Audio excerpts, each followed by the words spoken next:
And now, I present to you the most evil mastermind Tf2 has ever concocted. The man who never dies. The man who even pyros fear. His name is Dr. Enforcicle. Both a master of the revolver and the icicle, he is truly a force to be reckoned with. Dr. Enforcicle was the spy who found a mystical artifact known as the Dead Ringer. This allowed him to fake his death and remain unharmed. Although it needed to recharge, the spy found that this was simple, given the large number of scrap metal dotting the landscape. One day, he infiltrated a Manco supply store and found a weapon called the Enforcer, which allowed his revolver to deal significantly more damage to enemies. Even more overjoyed, it didn't seem to interfere with the artifact at all. However, the tale of Dr. Enforcicle is not over. Even though he had all the power in the world, there was one thing stopping him: his aversion to fire.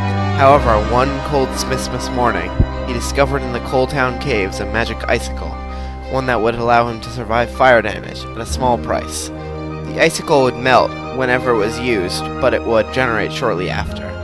With these artifacts, the spy became the notorious Dr. Enforcicle, a mastermind so devious that he had yet to be thwarted. Saxon Hale's only response was to slightly damage the gun by punching it in the barrel, so that it would fire a little bit more slowly.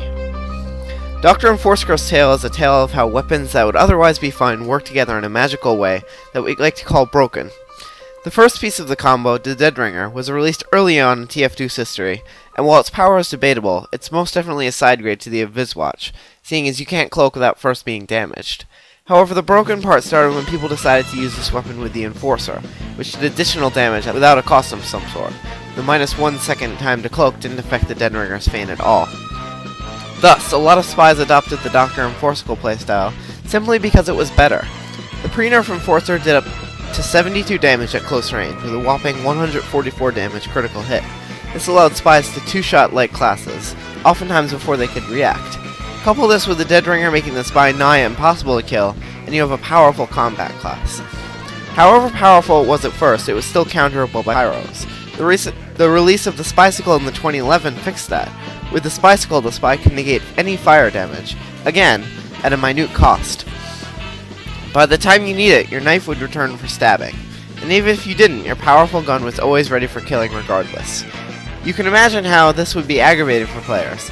Although these weapons have very legitimate downsides on their own, the Enforcer sacrificing stealth for raw power, the Dead Ringer being an escape tool that you have to use correctly or get spotted, the Spicicle sacrificing your main weapon for fire resistance. Together they create a new playstyle, one that's devoid of downside.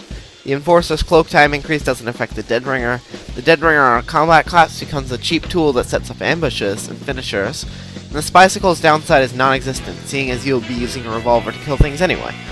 Together these items may be overpowered, but the weapons themselves aren't overpowered, just how they interact. This is what makes it broken, an exploitable combo that strikes fear in the hearts of any Tf2 player. Thankfully, Valve spotted this and figuratively punched the Enforcer, taking away its ability to deal random crits and decreasing the firing speed by 20%. In theory, it's worth some of a revolver now, but there's some debate, mostly pertaining to the fact that the extra time to aim doesn't decrease damage output.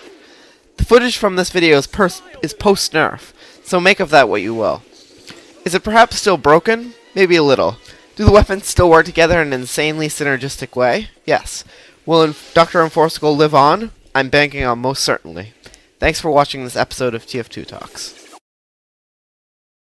Tf2.